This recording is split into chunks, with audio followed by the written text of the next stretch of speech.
Namaku Baharudin Yusuf Habibi. Orang-orang biasanya mengenalku dengan nama B.J. Habibie. Aku lahir di Parepare, Sulawesi Selatan pada tanggal 25 Juni 1936. Ayahku bernama Alwi Abdul Jalil Habibie, seorang ahli pertanian asal Gorontalo. Ibuku bernama R.A. Tutimarini Puspowardojo yang merupakan spesialis mata asal Yogyakarta. Aku anak keempat dari 8 bersaudara, tumbuh dalam keluarga yang religius. Itulah sebabnya di umurku yang masih 3 tahun, aku sudah lancar membaca Al-Quran. Ayahku meninggal dunia saat usiaku masih sangat muda, yakni 14 tahun. Dari situlah ibuku harus berjuang sendiri untuk melanjutkan hidup bersama-sama dengan ke-8 anaknya. Sejak kepergian ayah, akhirnya keluargaku memutuskan untuk pindah ke Bandung. Aku pernah bersekolah di SMAK Dago Bandung dan di ITB, yang saat itu masih bernama Universitas Indonesia Bandung. Aku hanya berkuliah selama setahun di ITB, kemudian melanjutkan studiku di Jerman selama 10 tahun.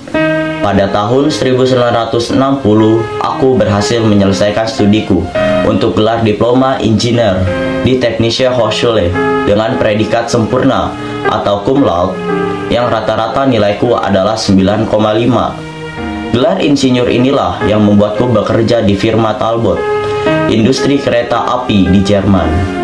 Pendidikanku berlanjut, meneruskan gelar doktorku masih di Jerman.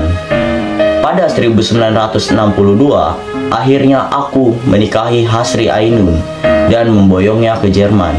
Kehidupanku terbilang sangat sederhana dan sulit karena aku harus menghemat keuangan dan bekerja hingga larut malam. Padahal aku juga harus tetap belajar dan menyelesaikan tugas kuliahku. Ainun, istriku pun turut hidup sederhana agar menghemat pengeluaran dengan antri mencuci baju di tempat umum. Usaha dan jerih payahku akhirnya membuahkan hasil, di mana aku lulus gelar doktor insinyurku di Technische Hochschule dari Fakultas de Version de predikat cum laude atau sangat sempurna, yang nilai rata-ratanya adalah 10. Pada tahun 1974, karir politikku dimulai sejak aku kembali ke Indonesia atas perintah Soeharto. Mulai 1978, aku ditetapkan sebagai Menteri Riset dan Teknologi 10 dekade hingga Maret 1998 di masa pemerintahan Presiden Soeharto. Selain itu, aku juga sempat memimpin perusahaan BUMN Industri Strategi selama 10 tahun. Mulai tahun 1998, tepatnya tanggal 14 Maret, aku diangkat menjadi Wakil Presiden ke-7, mendampingi Pak Soeharto dalam Kabinet Pembangunan 7 sampai 21 Mei 1998. Saat Soeharto lengser dari jabatan presidennya, kiprahku sebagai Wakil Presiden cukup singkat. Setelah mundurnya Pak Harto, aku ditetapkan sebagai presiden ketiga pada usiaku yang ke-62 tahun. Dengan masa jabatan yang singkat, yakni 1 Mei 1998 hingga 20 Oktober 1999. Saat aku menjabat sebagai presiden, pada 30 Agustus 1969, Indonesia kehilangan Timur dari Negara Kesatuan Republik Indonesia dan menjadi negara terpisah. Namun, aku berhasil menyelesaikan masalah tersebut secara damai, yakni mengadakan jajak pendapat bagi warga Timor Timur untuk memilih merdeka atau tetap menjadi bagian dari Indonesia. Pada tahun yang sama, aku dipaksa lengser karena pertanggungjawabanku tidak diterima pada sidang umum MPR atas lepasnya Timor Timur dari NKRI. Kiai Haji Abdurrahman Wahid akhirnya menggantikanku menjadi presiden keempat Republik Indonesia. Aku pun menjadi warga negara biasa dan kembali menetap di Jerman, meskipun sesekali berkunjung ke Indonesia. Assalamualaikum warahmatullahi wabarakatuh. nama saya Dio dari 10 TPTU 1. Saya akan membacakan monolog cerita biografi yang berjudul Karakter. Namaku Soekarno atau akrab dipanggil Bung Karno. Aku lahir pada 6 Juni 1901 di Surabaya, Jawa Timur dengan nama kecilku Kusno Sosrodiharjo. Aku adalah anak dari pasangan Raden Soekemi Sosrodiharjo dan Idayu Nyoman Rai. Karena sakit-sakitan, saat ku kecil aku dirawat kakakku yang bernama Raden Harjodikromo di Tulung Agung. Aku kembali tinggal dengan bapak dan ibuku pada 1909 di Mojokerto. Di Mojokerto itulah ayahku ditugaskan sebagai kepala Erste Inlandes School dan aku juga pun di tempat itu, sekolah di tempat itu. Sejak tinggal kembali bersama orang tuaku, aku mengganti namaku dari Kusno menjadi Soekarno agar diriku tidak sakit-sakitan lagi dan dapat tumbuh dengan sehat. Sejak kecil, aku sudah menjadi anak yang berprestasi, bahkan mampu menguasai banyak bahasa. Itulah sebabnya kecerdasanku dikenal oleh dunia. Pada tahun 1911, aku pindah lagi di Els, yang setara dengan sekolah dasar, yang khusus dipersiapkan untuk masuk Hogere Burger School HBS di Surabaya. Tahun 1915, aku pun menempatkan sekolahku di Els dan kemudian tinggal di rumah sahabat ayahku, Haji Oemar Said Tjokroaminoto atau Hos Cokroaminoto yang merupakan pendiri Serikat Islam. Sejak itulah aku mulai mengenal dunia perjuangan yang akhirnya membuatku sangat ingin berjuang bagi bangsa Indonesia. Di kediaman Cokroaminoto, aku masih muda, mulai banyak belajar politik yang banyak berlatih pidato. Di sanalah aku mulai kenal dan berinteraksi dengan tokoh-tokoh hebat seperti Dr. Dowes Dekker, Tejipto Mangunkusumo, dan Ki Hajar Dewantara. Merekalah pemimpin organisasi nasional Independence Party ya saat itu. Bersekolah di HBS memberi banyak pengalaman dan perjalanan bagiku hingga akhir lulus pada tahun 1921. Setelah itu aku pun kembali pindah tempat tinggal, yakni ke Bandung, dan tinggal bersama Haji Sanusi untuk melanjutkan pendidikan di Technic Hogeschool THS, jurusan teknik sipil atau yang kita kenal sekarang sebagai kampus ITB. Di sanalah aku mendapatkan gelar insinyurku dengan lulus pada tanggal 25 Mei 1926. Aku diwisuda bersama dengan 18 unsur lainnya tepat saat Dies Natalis ITB yang ke-61 pada 3 Juli 1926 menurut Prof. Jacob Clay sebagai ketua fakultas di kampus tersebut menyatakan kebanggaannya karena ada 3 orang insinyur orang Jawa, yakni aku, Anwari, dan Sutejo, dan gelar insinyur dari daerah lainnya. Itu saja yang saya bacakan monolog tentang karakter Soekarno. Terima kasih. Wassalamualaikum warahmatullahi wabarakatuh. Namaku Dewi Sartika. Aku lahir di Bandung 4 Desember 1844. Aku lahir dari keluarga priai. Ayahku bernama Raden Rangga Samanegara dan ibuku bernama Raden Ayu Raja Permas. Kedua orang tuaku merupakan pejuang Indonesia yang menentang pemerintahan Hindia Belanda. Akibat dari itu, mereka berdua dihukum keras dan diasingkan ke Ternate, lalu berpisah denganku. Setelah ayahku meninggal, aku diasuh oleh paman yang merupakan kakak kandung ibuku. Ia seorang patih di Cicalengka. Darinya aku mendapatkan pengetahuan kebudayaan Sunda, sementara kebudayaan Barat aku dapatkan dari Nyonya Asisten Nasruddin kebangsaan Belanda.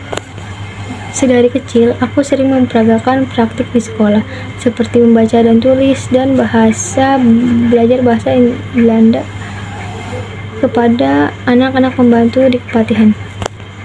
Papan balik kandang kereta, arang, dan pecahan genting sering dijadikan untuk alat bantu belajar. Setelah remaja, aku balik kepada ibuku. Jiwaku yang telah dewasa menggiringku mewujudkan cita-citaku, tetapi adat yang mengekang kaum wanita pada waktu itu. Namun dengan semangatku meyakinkan pamanku untuk mendirikan sekolah khusus perempuan. Pada tahun 1902, aku sudah merintis pendidikan bagi perempuan di sebuah ruangan kecil di belakang rumah ibuku. Pada Januari 1904, aku mendirikan sekolah perempuan pertama se-Hindia Belanda. Tenaga pengajar pada saat itu hanya 3 orang. Pada 1905, sekolahnya menambah kelas, lalu dipindahkan ke Jalan Cigunang, Kebon Cau. Lulusan tahun pertama keluar pada tahun 1909, membuktikan bahwa kemampuan perempuan yang tidak ada bedanya dengan lelaki. Lalu, tahun ke tahun semakin banyak sekolah khusus perempuan. Pada bulan September, aku mengadakan peringatan pendiri sekolah yang telah berumur 25 tahun. Susi Susanti. Susi Susanti memiliki nama lengkap Lucia Francisca Susi Susanti. Susi Susanti lahir di Tasikmalaya, Jawa Barat pada tanggal 11 Februari 1971. Saat ini Susi Susanti merupakan pemain bulu tangkis yang sudah pensiun dari permainan bulu tangkis. Susi Susanti memiliki tubuh yang relatif tinggi dan kurus. Dalam permainannya, Susi Susanti menggabungkan kecepatan dan pergerakan yang anggun dengan teknik smash yang elegan, dan dinilai sebagai pemain bulu tangkis paling sukses dalam sejarah permainan bulu tangkis putri. Kadang-kadang Susi Susanti namanya ditulis Susi Susanti. Susi Susanti memenangkan medali emas untuk kategori tunggal putri pada Olympic Games tahun 1992 di Barcelona, Spanyol, dan medali perunggu pada Olympic Games tahun 1996 di Atlanta, Amerika Serikat. Susi Susanti merupakan pemain bulu tangkis tunggal putri paling dominan di awal tahun 1990-an.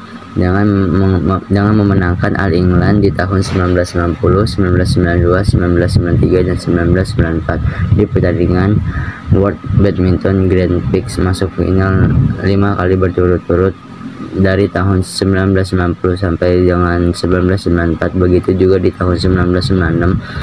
Pada tahun 1993 di acara IBF World Championship, Susi Susanti merupakan satu-satunya pemain bulu tangkis putri yang dapat bertanding di ajang Olympic World Champions dan All England dengan membawa kategori tunggal secara simultan. Susi Susanti juga memenangkan pertandingan di Japan Open sebanyak 3 kali dan Indonesia Open sebanyak 5 kali.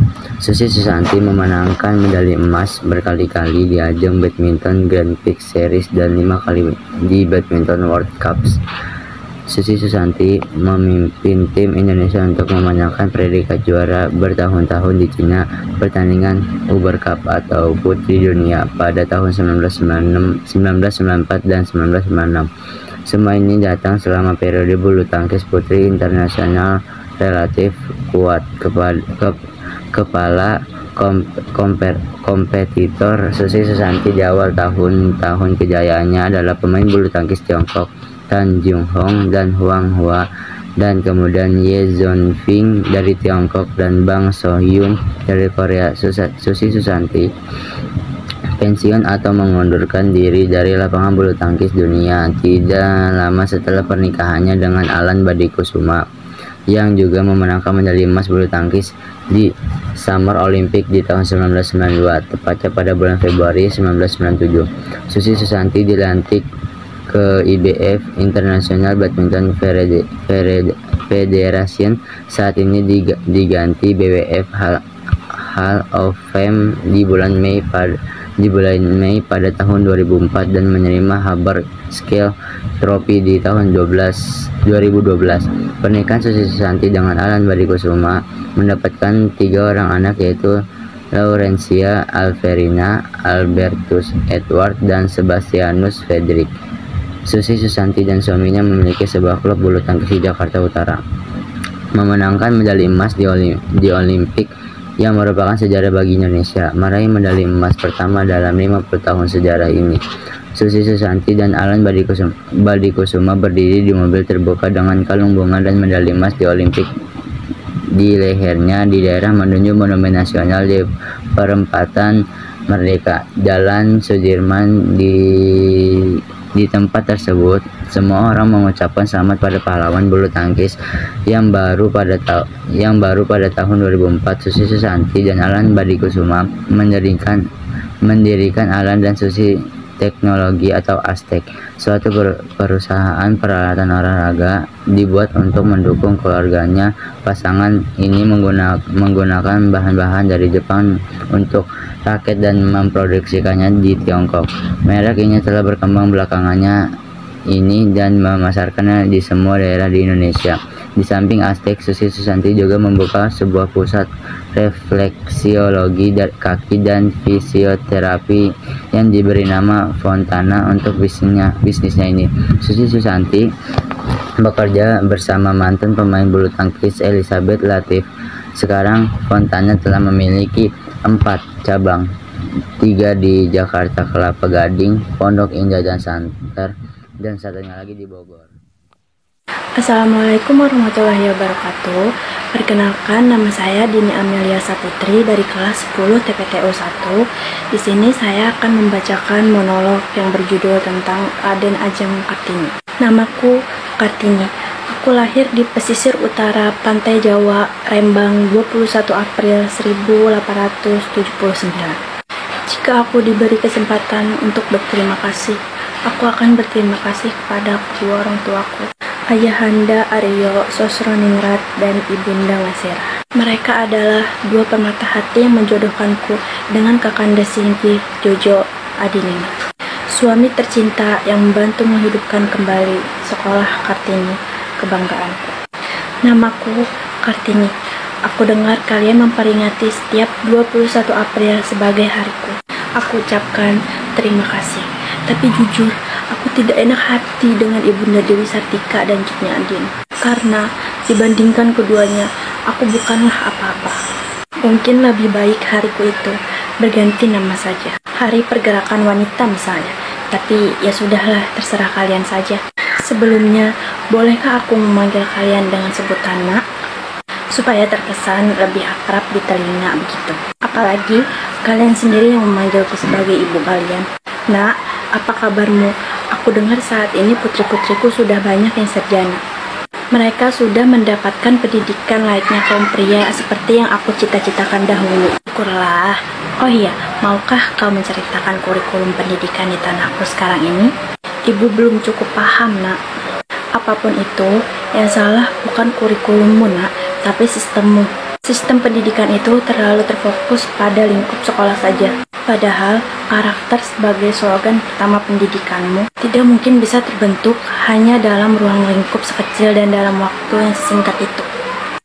Baiklah, kita kembali ke pendidikan tadi. Jadi Nak, sepertinya jangan terlalu berharap pendidikan karakter kalian sukses. Jika media masih belum sehat begitu, jangan pula berharap untuk tidak melihat anak berusia 9 tahun tidak menonton video atau sinetron yang kurang layak bagi mereka. Teruslah bernyanyi seperti kakakmu Bang Iwan. Urus saja moralmu, urus saja akhlakmu, peraturan yang sehat yang kami mau. Sekian monolog singkat saya, kurang lebihnya mohon maaf. Assalamualaikum warahmatullahi wabarakatuh. Assalamualaikum warahmatullahi wabarakatuh. Dewi Lestari Simongsong akrab dengan nama Dewi Lestari, lahir di Bandung 20 Januari 1976. Dia demikian biasa dipanggil adalah seorang penulis dan penyanyi pop, anak keempat dari 5 bersaudara dari pasangan Yohan Sima Pungsong dan Turian Bari Singagian. Almarhum ini sejak kecil telah akrab dengan musik. Ayahnya adalah seorang anggota TNI yang belajar piano secara otodidak. Dewi Lestari lulusan jurusan Hubungan 1 Internasional Universitas